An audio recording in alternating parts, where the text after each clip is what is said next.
2011 Circling the Wagons Conference was a production of Mormon Stories Podcast and the Open Stories Foundation. For additional Circling the Wagons audio and video, and for additional content regarding LGBT issues within Mormonism, please check out gaymormonstories.org.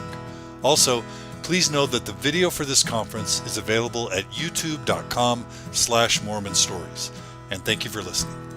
Now let us rejoice in the day of salvation.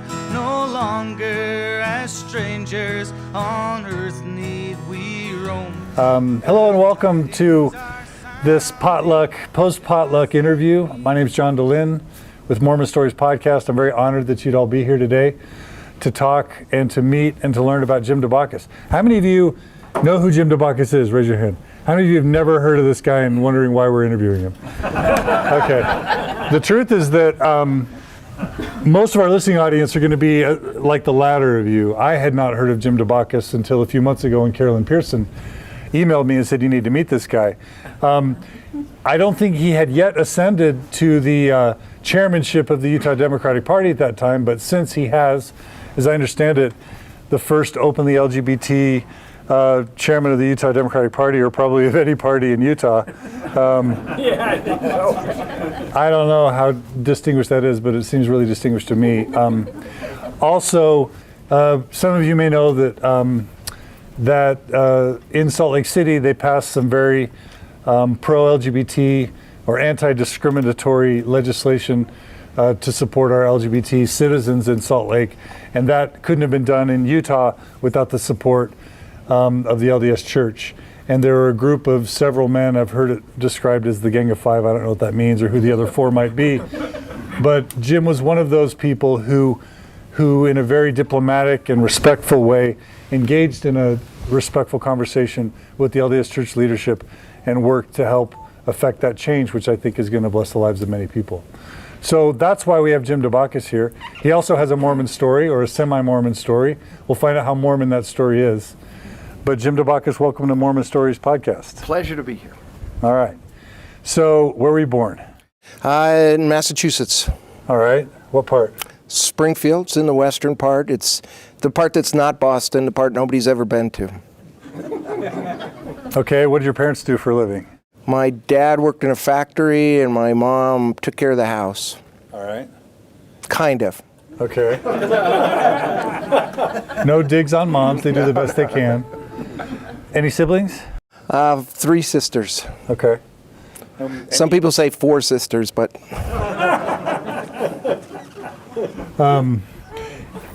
Any sort of noteworthy dynamics in your childhood, moments of stress or of joy, of triumph, of pain, that you see as kind of defining who you are today?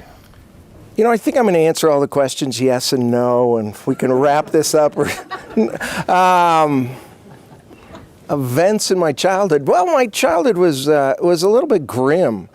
Our town was grim. It's one of those eastern kind of factory towns that lost their factories, and there was a lot of boarded up places, and there weren't very many jobs. And my dad was always, he worked at a factory, but they were sometimes on strike or they wouldn't have enough stuff. And I remember as a little kid, at Christmas time, somebody had some do-gooder had left a big Christmas thing in front of our front door.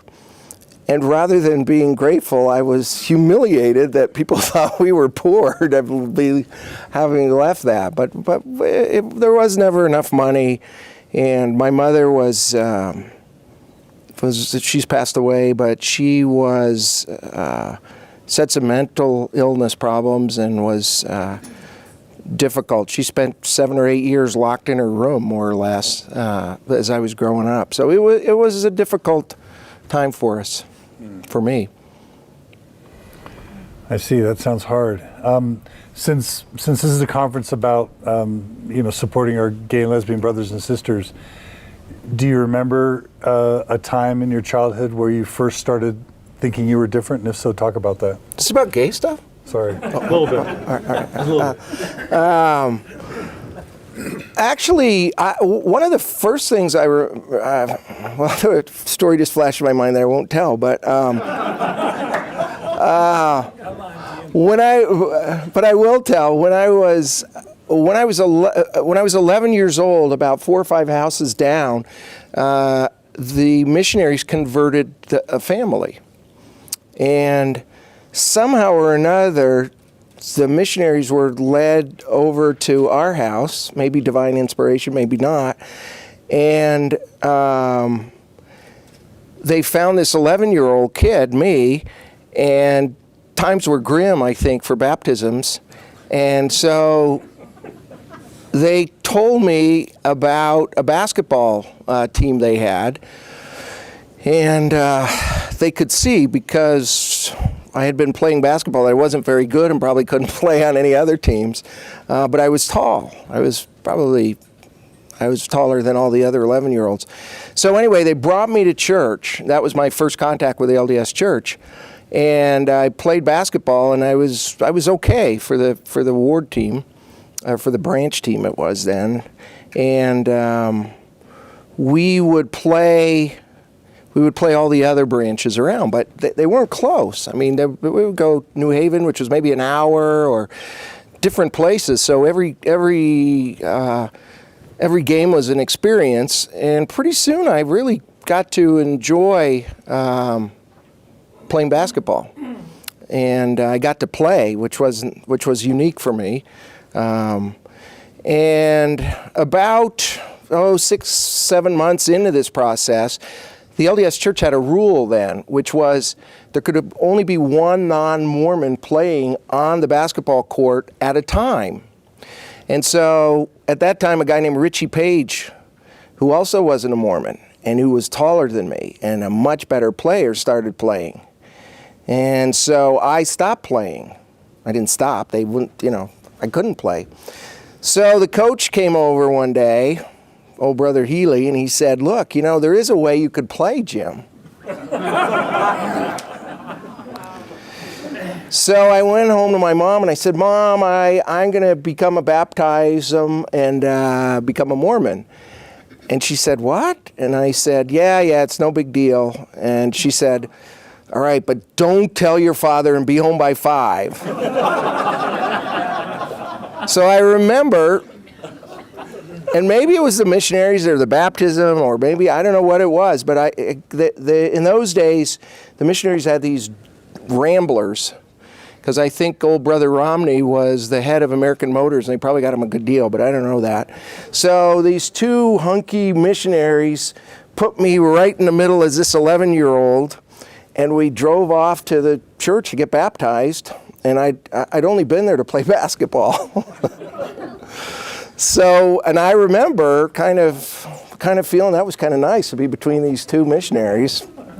And we went, got baptized, and got home for dinner, and that was kind of the beginning. I see. So the Mormon missionaries inspired you in more ways than one. Exactly. I remember their aftershave. Easterners, at least the Easterners I was around didn't use aftershave. And maybe they were using too much, or I don't know what it was, but I remember sitting there between those missionaries and kind of smelling them. Which sounds weird, but I remember that. I was only 11. Give me a break. So up through the time that you went to college, did you at some point start feeling those feelings stronger, and at some point recognize that you might be gay? That branch in Springfield, Massachusetts, kind of took this kid who really was not. I wasn't functioning very well, actually. And they kind of grabbed me up and did the best thing that LDS people do in branches and wards and whatever. And they kind of mainstreamed me into their organization and into their families and into their hearts. I mean, most of the good things that I consider to be good things about my character came from that next 10 years as they picked me up every single Sunday. They picked me up every Tuesday and every practice. I mean, when you're 11, you can't exactly drive, you know, and I used to look forward to Tuesday nights when there was MIA, and it had a dramatic impact on how I grew up and the leadership and a lot of things that happened during that whole period. So the whole experience I look back on as something very good. I kind of knew, to answer your question more directly, I kind of knew there was something a little weird.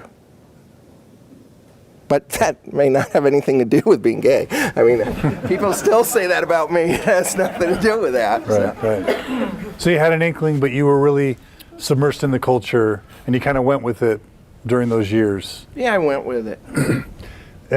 So do you have a soft spot in your heart for your Mormon upbringing then? I do. I mean, I don't know what would have happened to me if those people, those LDS people were, every summer our bishop had an apple farm, and it was about 40 or 50 miles away. And from the time I was 15, every summer, Bishop Phelan had 12 kids, 11 boys, and they would pick me up kind of the first weekend school got out, and I would stay out in this country place, except I didn't like to work hard. It was a problem on a farm.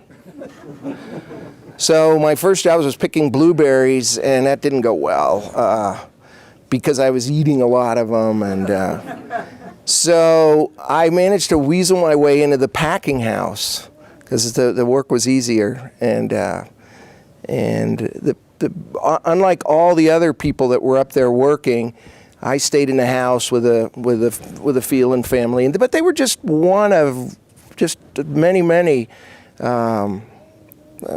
people in the branch that just kind of took care of me. Did you ever feel like you had a traditional LDS testimony of the truthfulness of the church and kind of spiritual manifestations about its truthfulness? That's a good question. I think less than others, but I kind of went with it. You know, I didn't have that kind of Saul on the road kind of experience, but I kind of liked it, you know. So college, where'd you go? Massachusetts, there's not a lot of good schools, so I went to BYU. How'd that go? Now, what years would have that been? 1971, I arrived at BYU. So Wilkinson was still there? No, that was Oaks' first year. Oh, yeah, really? Okay. I missed Wilkinson. So I do remember this. I remember getting there, and I drove a car, this 15-year-old Ford Galaxy, and drove it across, and it barely made it.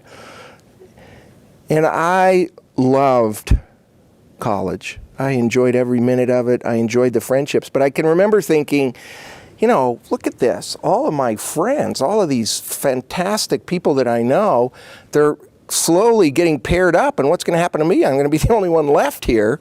So that was a little bit grim. Did you serve a mission? Yes. In between that? I went to school for a year. And then my patriarchal blessing said that I would be called to serve among my people. So being Greek, they sent me to San Francisco. Actually fulfilling the prophecy in the patriarchal blessing.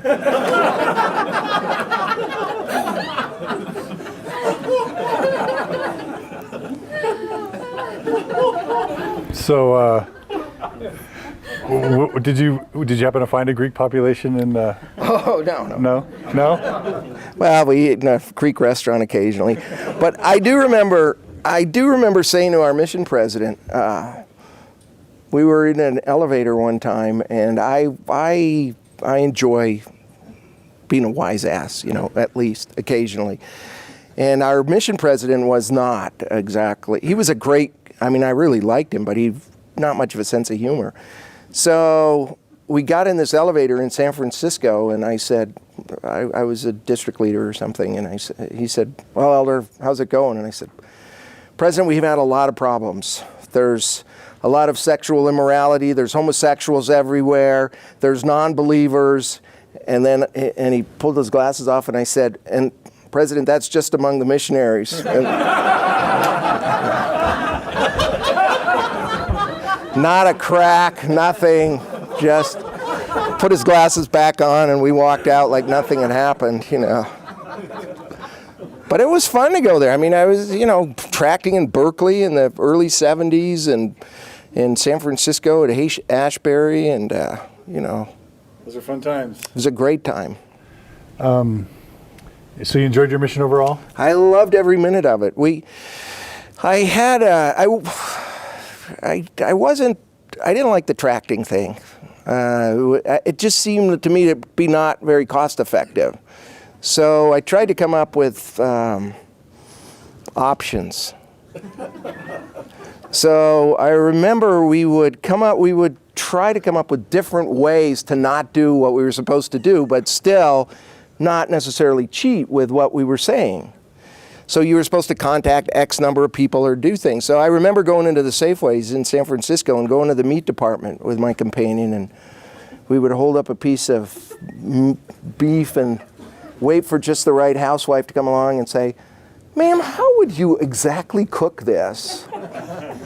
And, just trying not to knock on doors, which seemed useless. Right.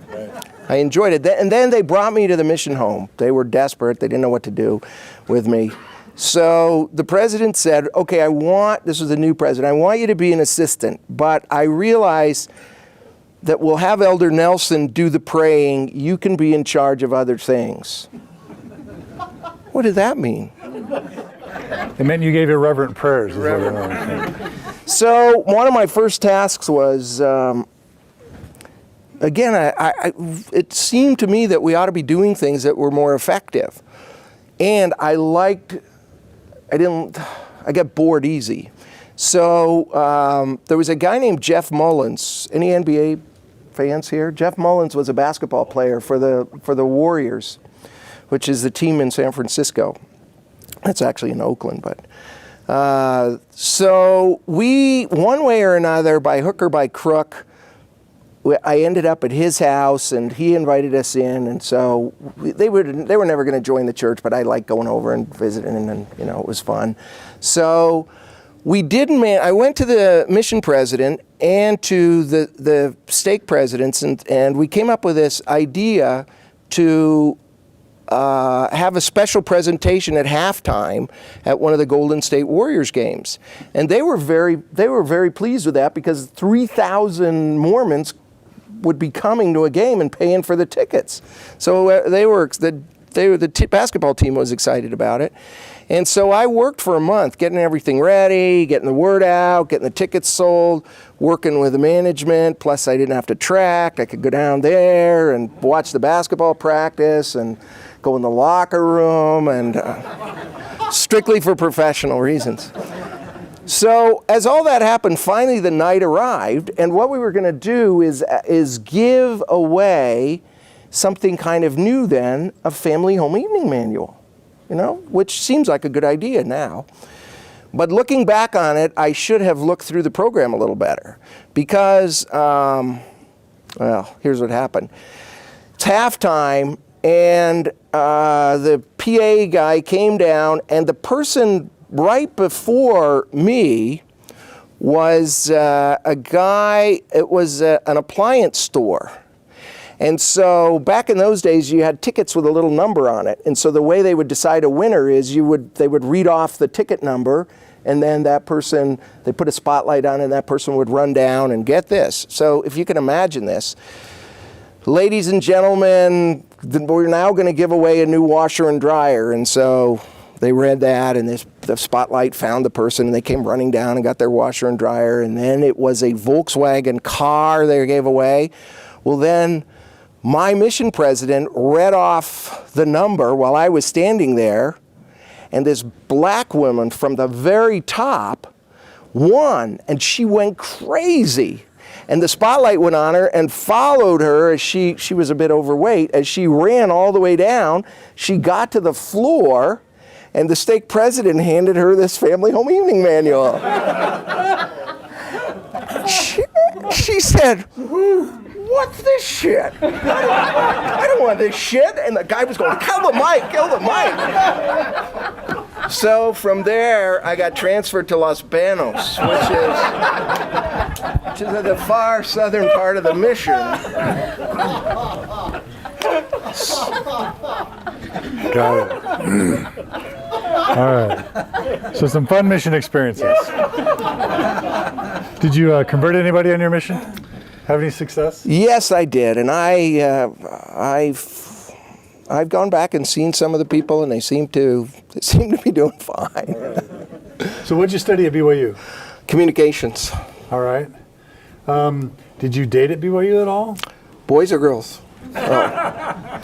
Yeah, I did. This was the time where reparative therapy was happening. They tried to get me to go to that, and I told them they were full. So you were there? Were they marketing it? Were they? Yes. How would you have heard about it? Well, because there was I didn't even know there were. I probably would have gone, but I didn't know where there were any gay people. There was no Google apps, so I didn't know what to do. But I did go, as soon as I got there in 1971, so that would have been in August, and in September, I borrowed a friend's car, drove up to Salt Lake, marched into South Temple to the big church office building, and I said, I need to talk to somebody about a problem. And the wise woman there, who's the receptionist, said, "Is this with a girl or a boy?" which may say something that they were having a lot of people there. It was the 70s. Yeah, it was the 70s. And so I said, "It's a boy." And she said, "Okay." And then they brought me up to Elder Mark Peterson of the 12 right there and then. And I went into his office, and I remember he had on his wall, Handcuffs? whoa, you better edit that out, bro. He had one of those Book of Mormon paintings that are actually illustrated in the Book of Mormon. It's not handcuffs. And so he talked to me for a couple of minutes, and he was sympathetic, and then he said, "Okay, I'm going to give you a blessing. You're going to go to BYU, and you're going to do fine, and you're never going to have any problems, and you're cured, and you're forgiven, and you don't have to bring this up again. So if your bishop or anybody asks you, you don't have to bring it up, and if anybody asks you and pushes you or do anything, you tell them to come see me." And I thought, "Oh, that's good." And then he gave me a blessing, and I was cured, and it's not much of a story. Gotcha. So you were fixed. So did you date women at all at BYU? I did, and it was very uncomfortable. Women are fine, but women at BYU are looking for a husband. And I was looking to escape. I was looking for a husband too. So you at that point you knew you were gay. Was there even a word for that? I mean, was that something? Well, it's not that long ago. Oh, yeah, no. Yeah, I knew I was gay, and this sounds a little weird, and now that I think back on it, but I had a wonderful roommate there, and well, I'm not going to tell that story. No, that's it. Sorry. Okay, so I'll ask again. You knew you were gay. Yeah. All right. So, did some type of dilemma start happening where you had your beliefs and you had the pressures and you had what you knew you felt inside? I didn't face a lot of that. I did go see a counselor about the gay stuff, but I don't know how this happened. He was working on his clinical. He was going to be a clinical psychologist, and he was working on his PhD. And he was Jewish from the East. And how he got into BYU, I don't know. And how I got the luck of the draw to get him instead of where else they could have sent me. And I remember him just saying, don't worry about this. His name was Joel. He said, don't worry about this. He said, you're fine. You're a good kid. You're going to get through this. And, we met 2 or 3 times, and that seemed to, be fine with me. After I got back from my mission, I moved in with the Phelan family right after I decided to leave BYU. And this was my old bishop, so in Pleasant Grove. And I remember thinking, okay, and that was just for a couple of weeks. It was a transition time. And I had gotten an apartment in Salt Lake. And I remember going to a sacrament meeting and looking around and thinking, well, this is it, kind of. This is going to be I remember the first meeting I went to, and this will be my last one. And, it's kind of nice, and I'm enjoying singing. So it wasn't this kind of emotional horror that I know a lot of people have. I mean, it was just like, okay, this has been the phase, and now it's time for a new phase. I'm going to move to Salt Lake, and this is the end of the Mormon story. Guess that kills the interview. No. Oh, okay. No, Mormonism's harder to shake than that. Oh, okay. So what age was that? It's 23. So at 23, you said, I'm going to make a clean break from the church. Yeah, and it wasn't gradual. It wasn't, okay, I'm not going to go. I mean, it was, going every week, doing everything, paying the tithing to, okay, that's it. It's over. Goodbye. What about your beliefs? I guess I'm schizophrenic. I remember about that time I had read 2 things. Cleon Skousen had been a professor of mine. Nice. And he was a charismatic. I mean, he's by far the most entertaining, unforgettable professor I had at BYU. And he was a little bit goofy, but very interesting. And he had started a thing called the Freeman Institute at BYU, which was the beginning kind of Glenn Beckism and this kind of conspiracies and the world is being taken over, and it ties into a lot of somewhat obscure political thoughts. So that was on one hand. I had been studying Skousen. On the other hand, I'd gotten a hold of Fawn Brody's book called No Man Knows My History. And I had decided, putting all this gay stuff aside, it'll just be interesting to intellectually decide if this is really right or not. And I think Brody's book had a big impact on me. So I was able to kind of make that transition relatively seamless. So maybe you severed your faith ties before you actually severed participation. Yeah, I would say probably. Pretty close. Okay. So what was your career, just in general? We won't go deep into it, but prior to getting into politics, kind of what was your career? Well, I had decided that really there was only one. I didn't like work. I've never really been able to kind of go out there and do stuff for 8 hours, and it just didn't work well for me. So what I really wanted to do was be a talk show host. And this was before talk radio was kind of big. There was only one talk station in Utah, and it turned off at sunset. So, but I had listened to that station, and I decided that was what I was qualified to do, and that's what I wanted to do. So I went up to Salt Lake and talked to the guy who owned the station and said, I would like to work for you.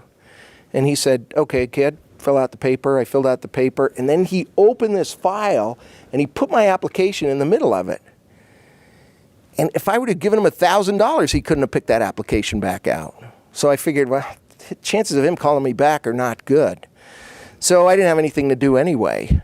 So I went back the next day, and I said, got past the receptionist, and I said, so Mr. Bush, could I,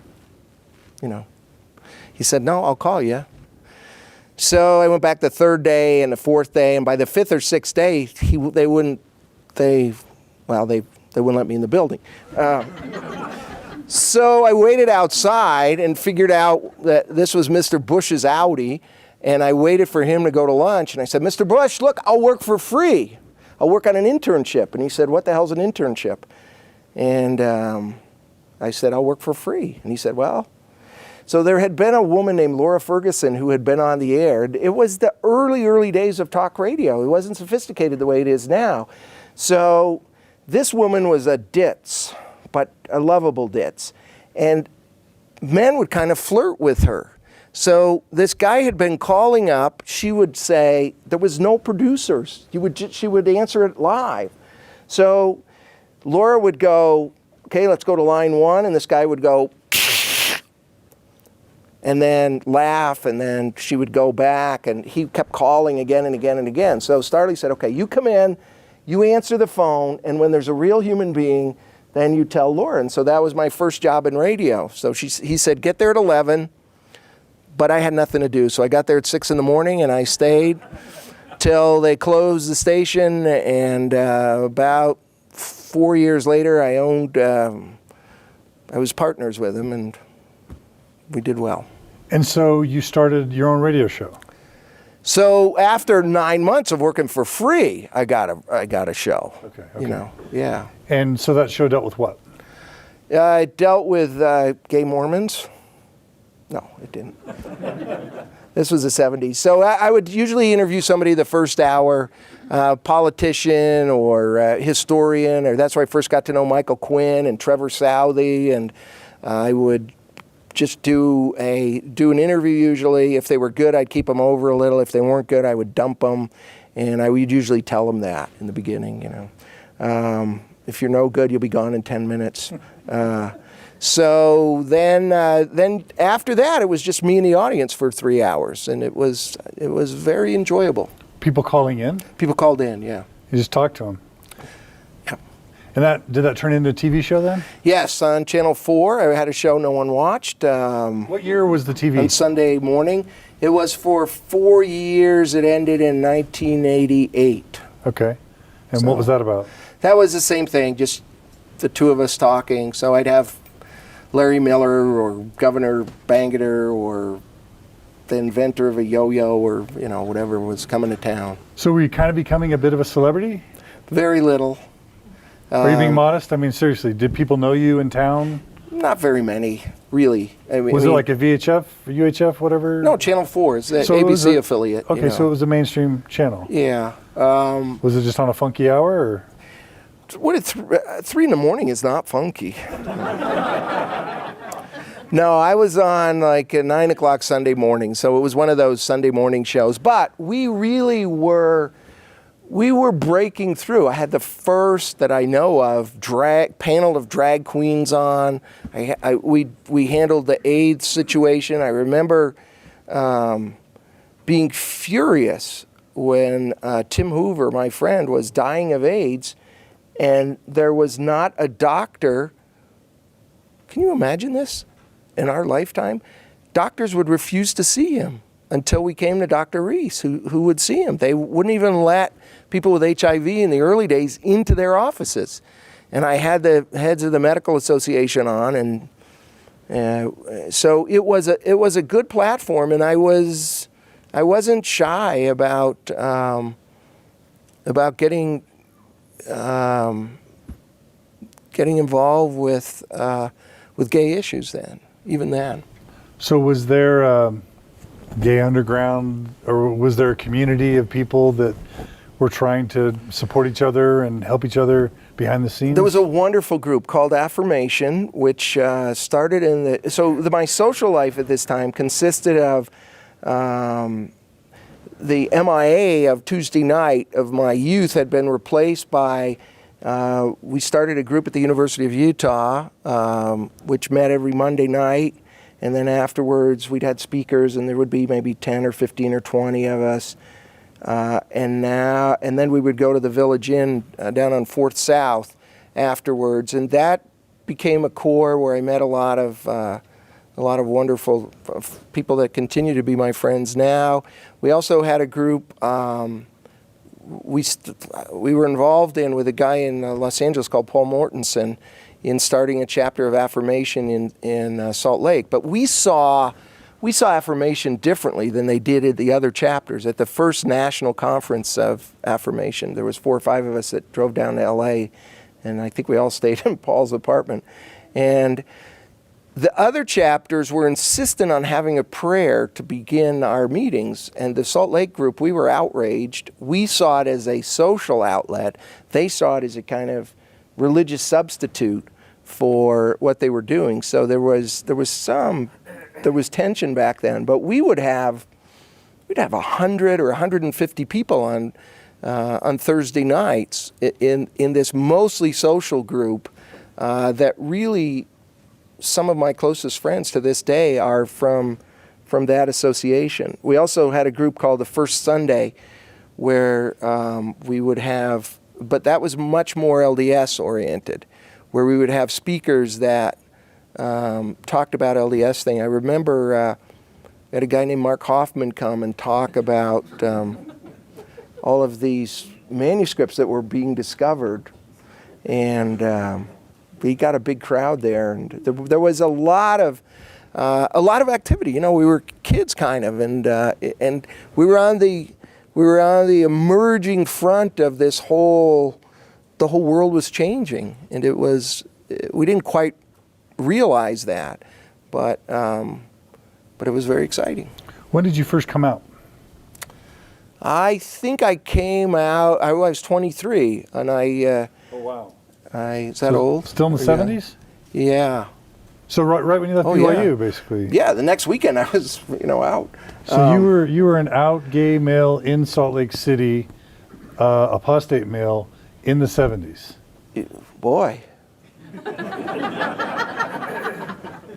Yeah. Well, I don't know if I ever became an apostate, but I remember I went to there was a bar called the Radio City.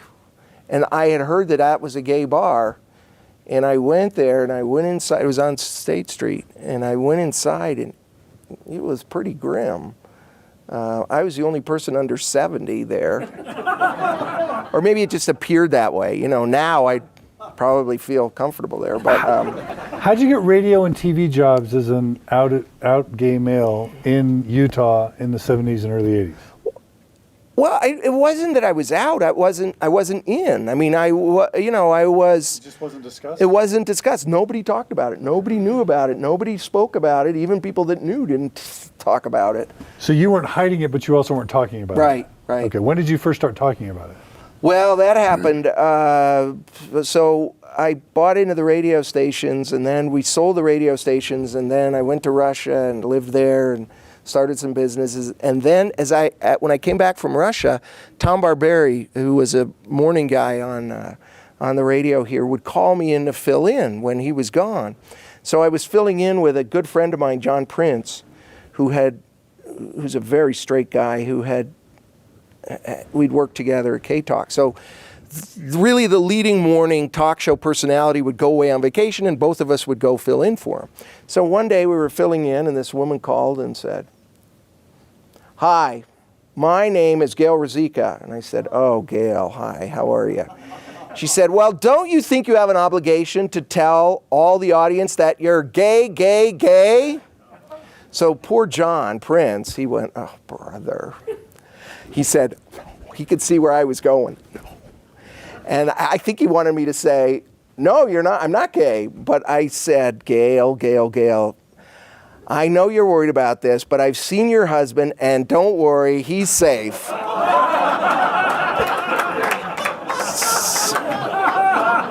So let's go to the next caller.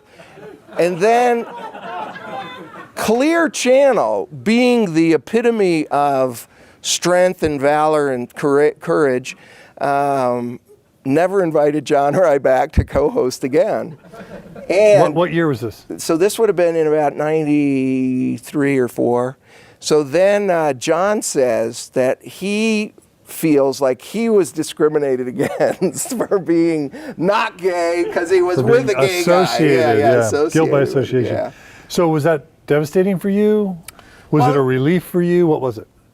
It was a non-event. It was, it wasn't it was fun because I was just filling in, you know. And so it might have been 3 or 4 times a year for 2 or 3 days or whatever. So it wasn't as though I had lost my job and lost my dignity and self-respect. It was, oh, well, you know, too bad. And some other radio stations asked me afterwards anyway, so I still had somewhat of a voice, but it felt bad, sure.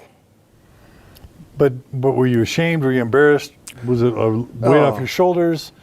Did words start spreading and gossip and, you know, rumor mongering? Oh, there was probably a little rumor mongering, but you know, I didn't really have family here. There was nobody, almost everybody that really knew me by then knew I was gay. I mean, it wasn't, there was no breakthrough of shame. Got it. So, before we move into your life as a politician, can you just talk briefly about what tragedy or pain or suffering you saw amongst your gay friends and associates in Utah during those 70s, 80s, and early 90s, and if any of that motivated your desires to be a politician? There was a young man when I was on the radio, so the mid-70s, probably 76, 77, who was a BYU student, and he had been somehow or another got in a car with a BYU undercover guy, and they went up Provo Canyon, and apparently at some time going up the canyon, and they had met, and I can't remember the circumstances of how or where or whatever, but anyway, they got into this car, and this young man had reached over and touched the knee of this undercover police officer. So that undercover police officer grabbed the kid, brought him to the BYU security, they arrested him, they booked him in the county jail, and he was charged with forcible sexual assault. And he was tried and convicted and went to jail to the point of the mountain. And I remember being furious beyond words. And I took off on the radio every day about how is it that a private university had a public police that could be off campus and could be arresting people and blah, blah, blah, blah, blah, blah, blah. So we went through all of that. And we were an NBC affiliate at that time. The radio station was. That is, we took the news from NBC. So using that as a pretext, I called Dean Cameron, who was the dean of students, and said that I was working on a story for 60 Minutes and I would be down to talk with them, realizing that public relations is important to BYU. So I arrived down there, met with the dean of students, and told him that we were looking into a story about abuses in the BYU security, and I wanted to talk specifically about this case and know if there were any other ones. Luckily, he didn't listen to talk radio, but it had an effect. Were you fibbing? Well, everything I said was true, but it was in a very contorted way, the truth. I was working on a story for, but they didn't know that I was working on a story for them, and you know, so.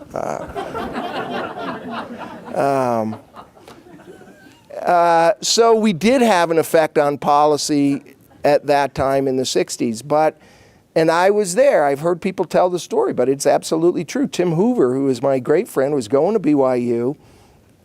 I had left BYU, but I saw him standing outside the Sun, which was the big nightclub to go to, and they played disco music, and it was cool in the mid-70s. Tim had a hooded sweatshirt on. So I was walking in, he had been a roommate of mine. A gay guy had been my roommate at BYU, I didn't know. So I saw Tim standing out there in the hooded thing, and I went over to him and I said, "Tim," and he said, "Oh yeah." I said, "What are you doing here?" And he said, "Well, what are you doing here?" I said, "Look, I'm working for BYU security. I have to turn you in." And Tim said, "No, you can't." I said, "Tim, it's my job." So it was, of course, not true on my part at that moment, but we knew they were doing sweeps of the parking lots, and they were writing down license plate numbers, and that continued beyond the Wilkinson time into the Oaks time, and then running it through to see which BYU students would be called in. So when I was at BYU, I missed all the underground fun stuff. I don't know how. I just was oblivious toward it, and I would have liked it if I would have found it, but I just never was clever enough to figure out what was going on, I guess. Probably I looked too macho, so nobody. Yeah. No, not that. So, but there was a lot of pain. There was a lot of hurt, and where I saw most of it was in these groups that we were in their infancy in Salt Lake at that time, with Affirmation and with the university and in First Sunday and in those groups. And there were suicides. There were bad things. I guess this is the last question I'll ask. You would think that in Utah, being gay, being somewhat maybe of a bit of a social activist, stirring up a little bit of trouble, that you would have been targeted, that the powerful forces that be would have tried to kind of take you out or marginalize you, and it sounds like you were like Teflon. I think a couple things. First of all, I was such a small fly that nobody cared. And second, I am not, even now, the legislature is furious with me, and Speaker Lockhart and the rest, but I have, I hope, I think, an ability to say what I want without usually in a way that makes people laugh and isn't threatening. It isn't all of that serious. So people are able to accept that more than if you just kind of directly go after people. So I think that's been an asset to me. And I think it was on the radio, and I think it was on television, that people, they kind of put up with me. Is that a skill you developed, or is that just how you came in your personality? No, I studied joke books. Seriously? No. No. No, I don't know. That was a joke, by the way. Yeah, that was a joke. Sorry. That was a meta joke. Yeah, I'm sorry. No, I maybe it was a way, I had a grim childhood. Maybe it was just a way to, I remember staying over at my friend's house sometimes, and their mothers would come up 4 times and shake them and say, "Time to get up, and breakfast is waiting, and everything is, be sure, and if you've got your money for lunch," and, it wasn't anything like that in my house.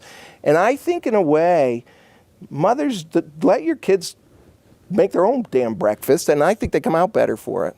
So I think maybe the personality kind of comes out of a combination of all these things. So maybe it's my parents. All right.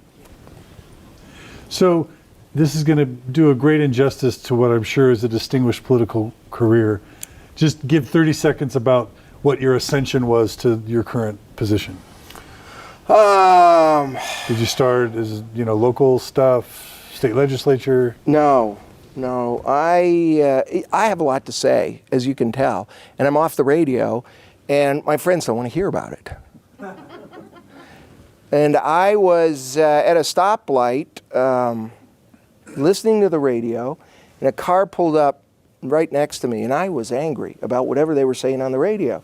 So I motioned for the guy next to me to roll down his window, which he did, thinking I was going to ask directions. And I said, "Can you believe what that governor is doing over education funding?" The guy looked at me and just sped off, without even answering or anything. So I have a lot of opinions. I have a lot to say, a lot to contribute, nobody actually to listen. And I thought, what better place for a person who's got a lot to say and not a lot of ideas than politics? And so that kind of motivated me that I'm getting old. It's time to kind of decide something. And I couldn't really get elected to anything that I thought. So I thought, well, what about state party chair? Nobody really wants to do that. And so I went around to all 29 counties, and they were to all the county conventions. I got in a little town in Iron County, and a guy came up to me. By then, it was, when I announced, it was the gay guy is running as the state party chair, So got down there to this little town in Iron County, and there was 9 or 10 Democrats, and this guy came up to me and said, afterwards, he quiet said, "I'm gay." And I said, "Oh, yeah." He said, "Yeah, but I don't dare tell anybody down here I'm gay." And I said, "Well, no, I can understand that." He said, "Yeah, if I tell them I'm gay, they're going to know I'm a Democrat." Nice. So I knew we were in the pecking order was all wrong there. So I did go around, went around all the counties, and Okay, wait. So you never had a political career before? no. Seriously? Are you kidding me? Are you trying to hurt me? What do you No, go no, back no. to? All right. Well, then I'm just going to jump into it. Then, what does that say about the state of the Democratic Party in Utah?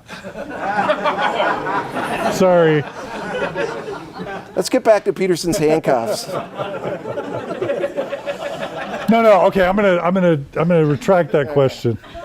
But I'm gonna say this: how is it not a fool's errand to be a Democrat in Utah?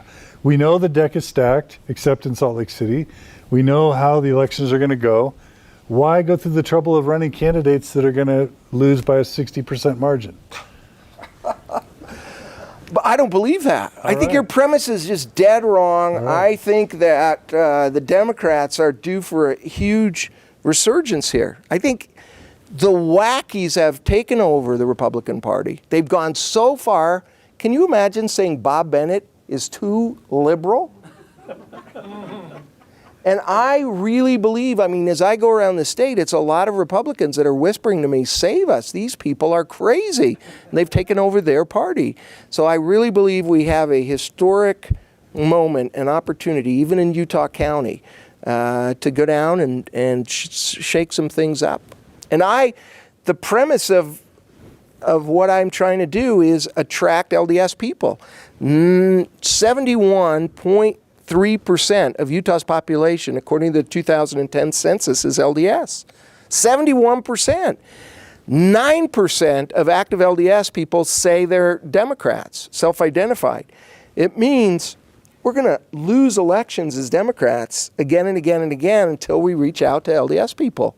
And I said at the convention before they elected me, here's one queer that is going to say to LDS people, "We want you, we need you, we want your spirit in our party. We've got a big tent of diversity," which is what Democrats pride themselves on, "and we're diverse. We have room for everybody except in Utah for LDS people," which is crazy on a lot of levels.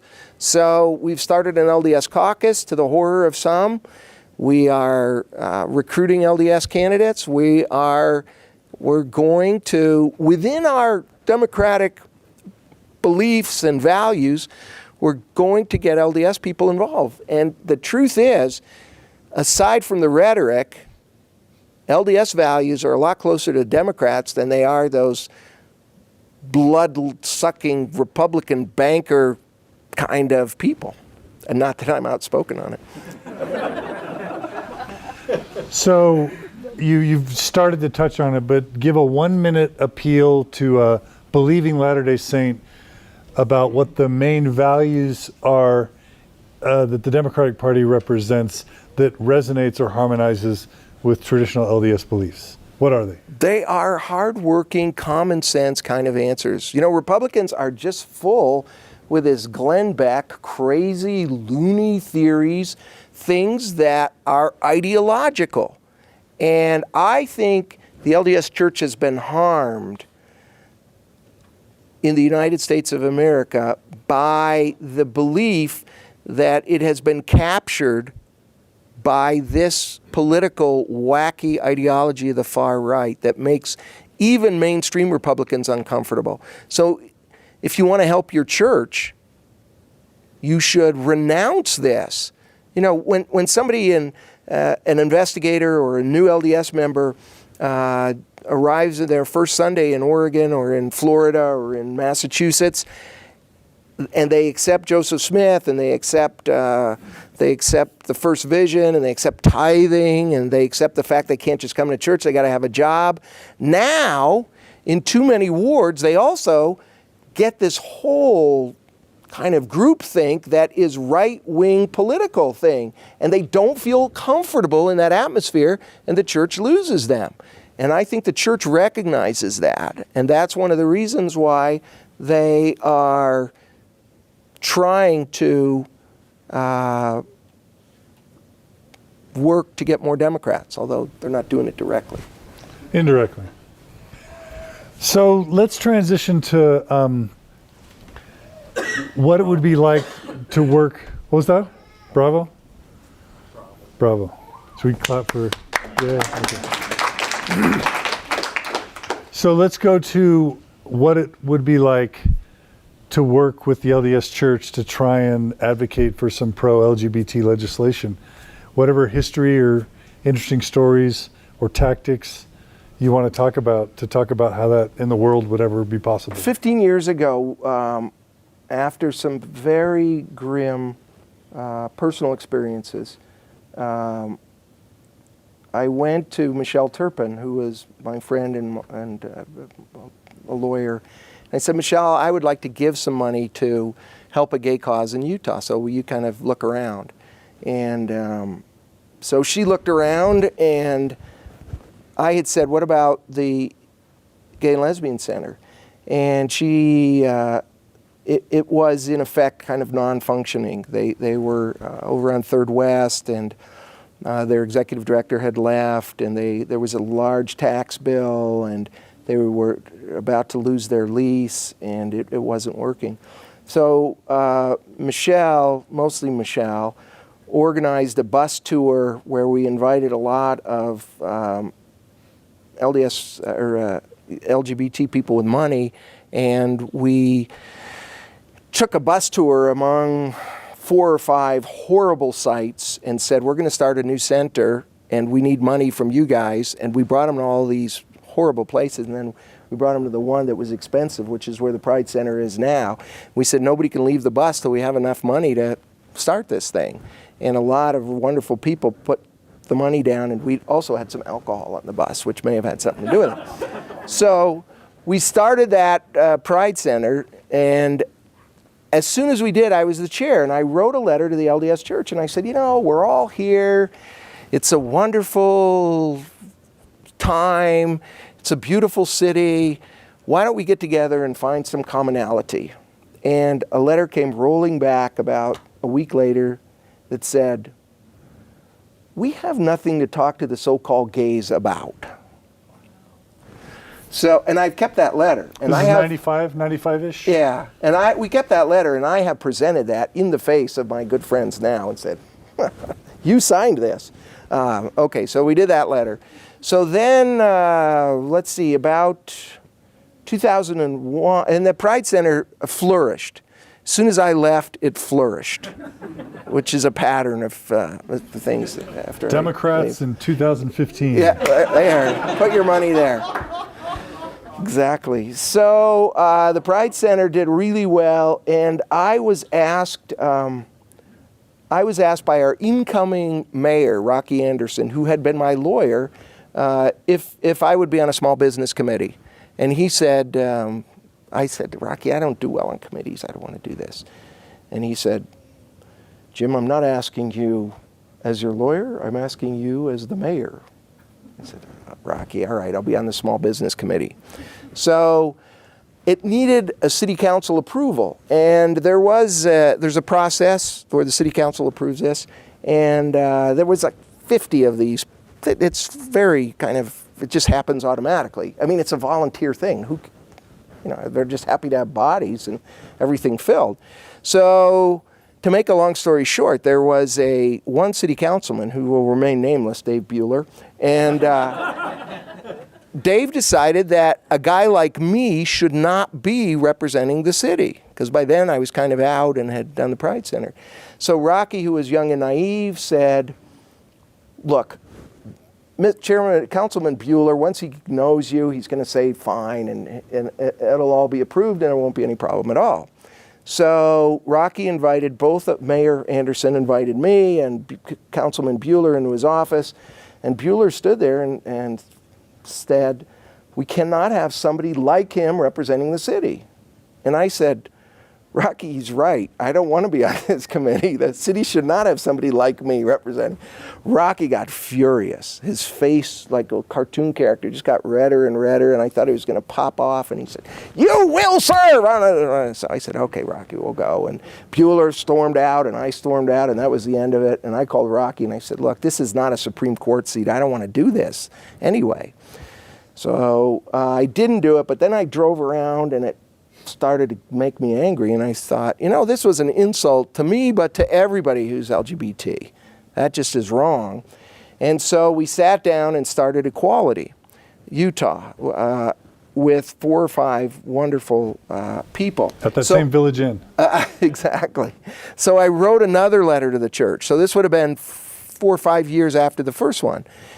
It took 9 months for the letter to come back this time, so they were thinking. They thought about it. Yeah, and I had asked the same thing, and this time the letter came back and it said, "We see no reason to meet with the so-called homosexuals.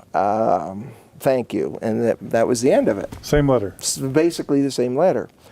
So now we've got to zoom ahead from then, which is 10 years ago, to the weekend after the first Kiss-In,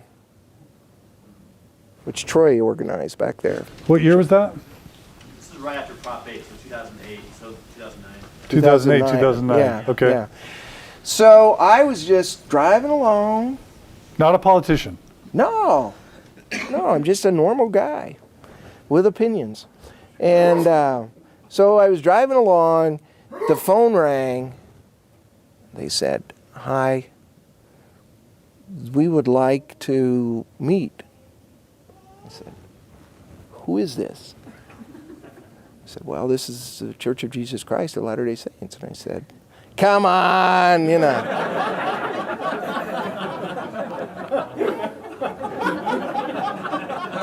So we got, well, where should we meet? Should we meet at the Joseph Smith Building? Should we meet at the Gay and Lesbian Coffee Shop? Oh no, that wouldn't be good on a lot of grounds, So finally, I happened to be going to my good friends, Sam and Diane Stewart's, who have a lovely home on the Avenues. They are very LDS, but very, very close friends of Stephen and mine. And we happened to be going there, and it was a party, and I grabbed Diane, pulled her in the bathroom, and said, "Diane, could I meet the church here?" And just then, somebody walked in the bathroom and went, "Oh," like that. No.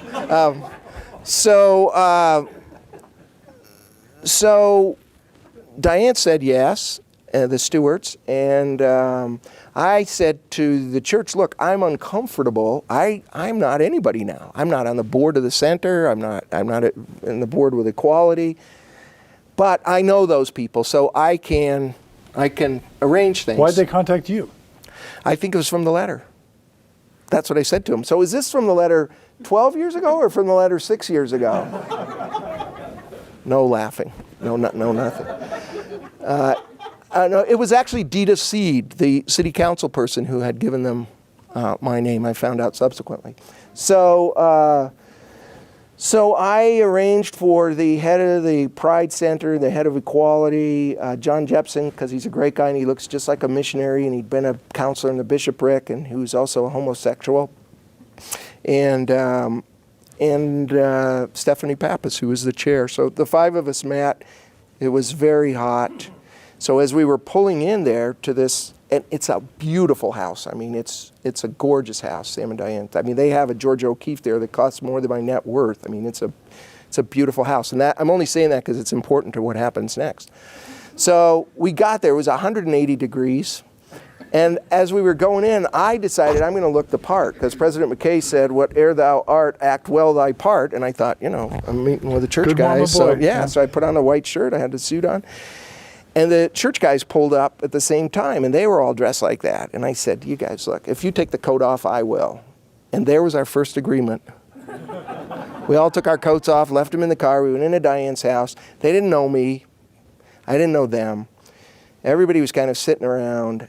And so you got to imagine this incredibly elegant, beautiful home and this beautiful living room. And I said to them, trying to break the atmosphere, look, I hope it's okay, but I told Brother and Sister Stewart that if they let us use their house for our first historic meeting, that you would lower their tithing to 6%. Well, you would have thought I would have said something bad about the Book of Mormon. I mean, these guys just went kind of white, and I said, no, just kidding. Oh, all right. So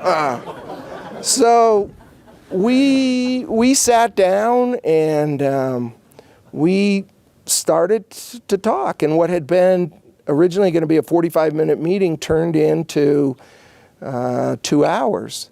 And at the end, we said, well, should we meet again? And they said, yes. And I thought, a month or two. And they said, no, next week.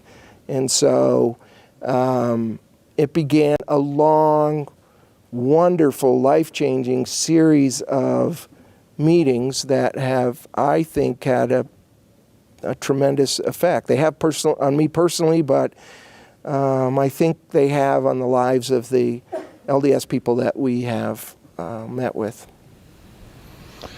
So, if there was someone now who had some occasion to have audience with church leadership today, what types of advice or recommendations would you make in having that be a constructive and potentially a productive set of conversations? Well, one of the byproducts, I think, of our discussions was the Salt Lake City Ordinance. The ordinance would have passed anyway, but we said to the church, and they recognized this, that it's hard for the church just to come out with a statement about LGBT issues. There needs to kind of be some kind of issue, and with Salt Lake City having this ordinance come up, it would be natural that the church would therefore make some kind of a statement. So it was a natural flow. And what the statement would be was what was interesting. But I think the message ought to be, look at the good, look at the change, look at what's happening. Look over the last 20 or 30 years, and you'll see tremendous change. Look at the evolution of the life of a BYU student, from you even think you're homosexual and you are not only thrown out of school, your credit's destroyed, we'll call your parents and your bishop and do all we can to destroy your life, and we may try to arrest you. Under the Wilkinson era, I mean, it was grim. It was J. Edgar Hoover. It was listening devices. It was awful.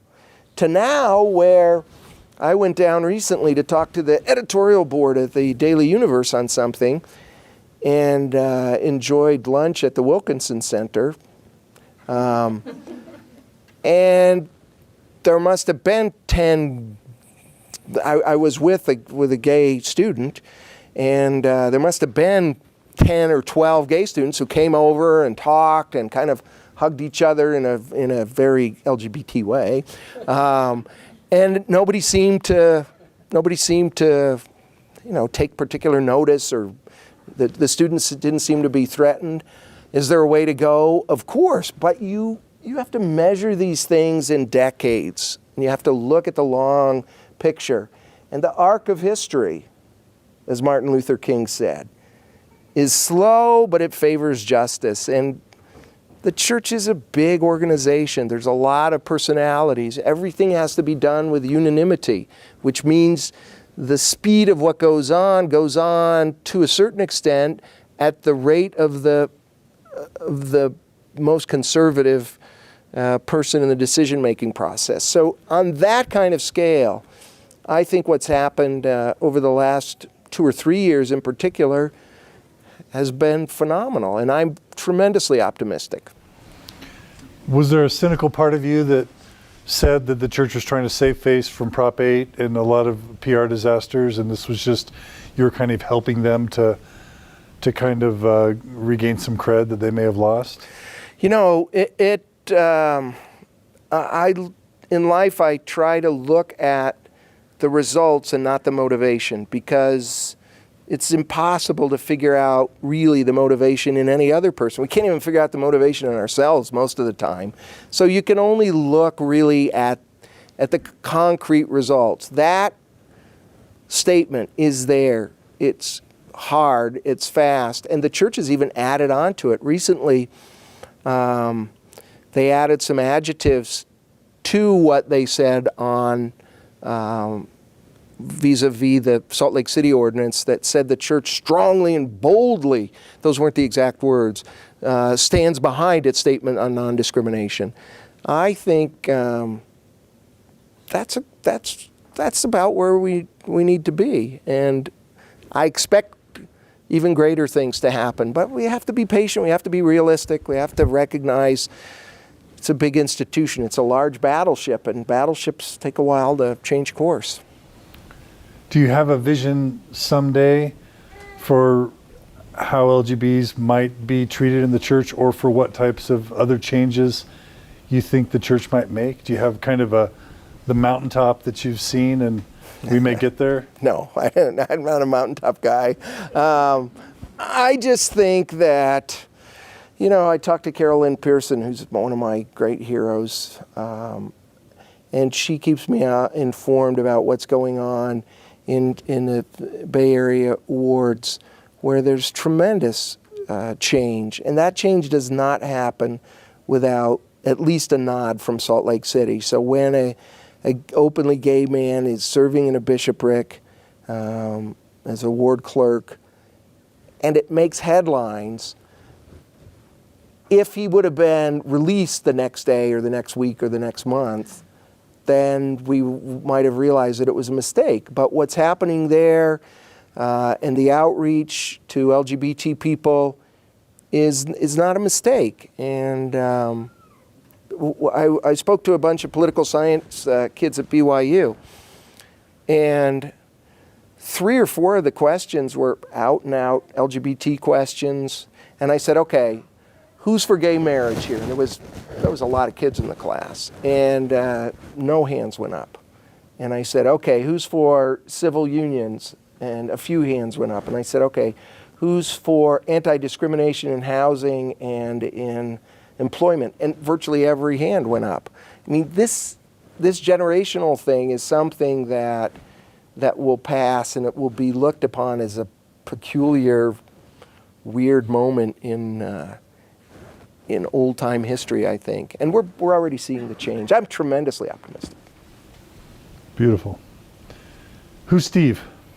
Steve is, I don't know. We have been together 26 years, and frankly, it's too long. I'm looking for somebody younger.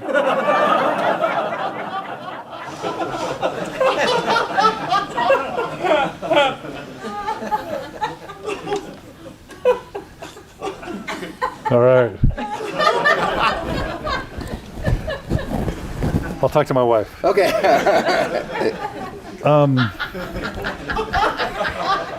Just kidding. So, back to that experience, one last thing. What in the world was transformative for you, personally or spiritually, in those negotiations and talks? How in the world could you come out ahead? You come out ahead from those negotiations? Because there was a human face. I mean, I feel like it would be betraying some confidences, but it seems to me there was a moment where we talked about Prop 8. And the gist of the discussion was to put it was for us not personal. We were not attacking people. There was a principle. It was a legal issue. It was nothing personal. But meeting you and seeing the face and seeing your relationships and seeing children in your families, you actually love your kids as much as everybody else. It it stopped being the issue of, okay, here's marriage on its pedestal, and here's some kind of another relationship, and how close can we allow these two things to get without this being contaminated? A very legal, a very philosophical, a non-personal issue at all. But suddenly, from their point of view, I think, meeting, aside from me, a pretty good group of people, and to some extent getting involved in their lives, personalized it. And it worked the other way. Let me tell you what happened. The Sunday after Troy caused all those problems with the kiss-in, which I opposed. No, I love the kiss-in. There was another kiss-in that somebody else put on. And by then, we'd already had one meeting. And they called me and said, Jim, will you come down here? Brother DeBacchus is what they said. Will you come down here? So I went down there. So it was this very interesting moment where I was standing there in the plaza with my new church friends, and cars were lined up, and people were kissing. They'd broken through the barricades, kind of. And people were screaming obscenities out their windows at me and at my church guy. And I was appalled. I said, hey, wait a minute, well, you don't know me. And they would say, oh, blah, blah, blah, blah, blah.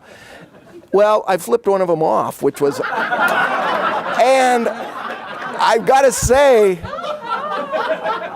that guy was astonished that this church guy would do that, or at least it got all mixed up. But I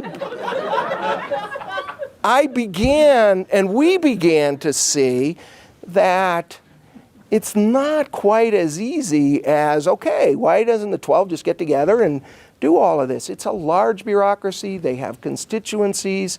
There's a lot of complexity to all of this. So it's not to make excuses. It's just to understand reality.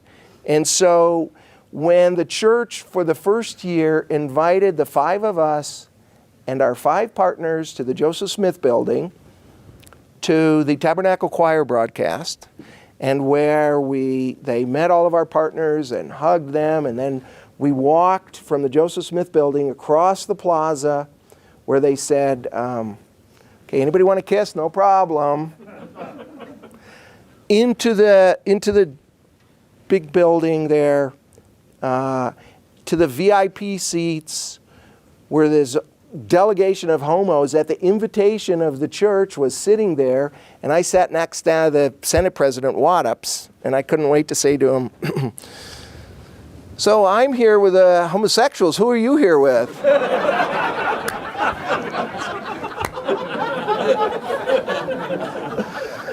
So it has changed me. I'm sure it's changed all of the 5, and I want to believe that it also has had an effect in the church. And we just need really to be tolerant. We need to recognize the other person's position to some extent. And it's going to go back and forth. There's going to be eruptions. There's going to be times when the more conservative elements within the church win a battle. I mean, look what happened a couple of conferences ago when Elder Packer said what he said. But look what happened on the other end. You know, within 2 or 3 days, President Uchtdorf stood up and, in effect, reprimanded him. Now, there's problems. 10 o'clock session of conference gets out to millions and millions of people, and that will stick with them. And the kind of withdrawing it from the official General Conference report, and then saying it in a regional conference without television is different. But nonetheless, that's a very difficult thing to be done. And so you have to look at the totality of where we are, where we've been, where are we going, where are the trends, who are the personalities. And when I see that, I see a lot of sunshine. Beautiful. We always end in typical Mormon Stories fashion asking our Testimony? testimony. How'd you know?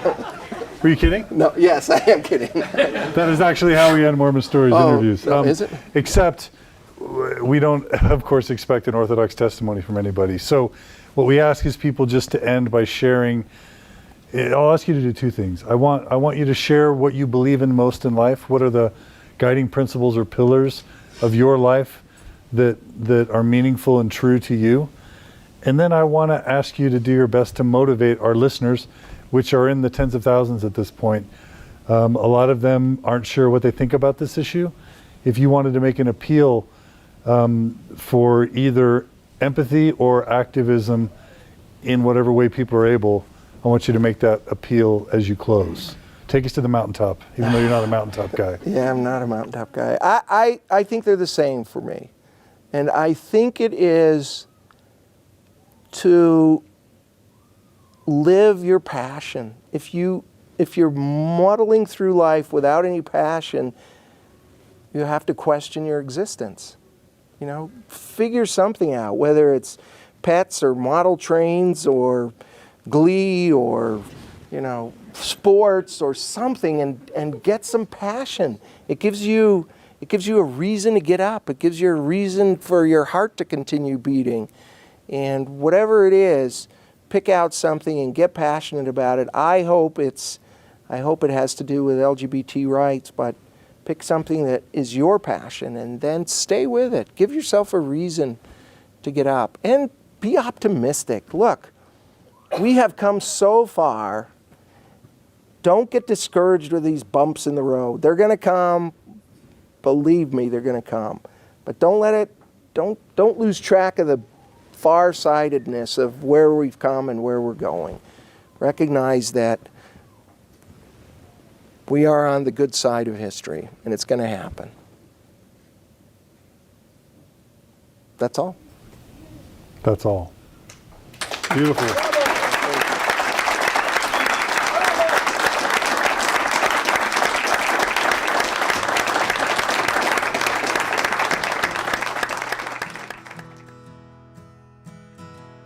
This podcast was brought to you today by Mormon Stories Podcast and by the Open Stories Foundation. To learn more about LDS homosexuality, please check out gaymormonstories.org. Music on today's podcast was brought to you by the Saber Rattlers. Take care. Sounding to us and each nation, and shortly the hour of redemption will come, when all that was promised, the saints will be given, and none will molest them from morning till eve, and earth will appear as the Garden of Eden, and Jesus will say to all Israel, come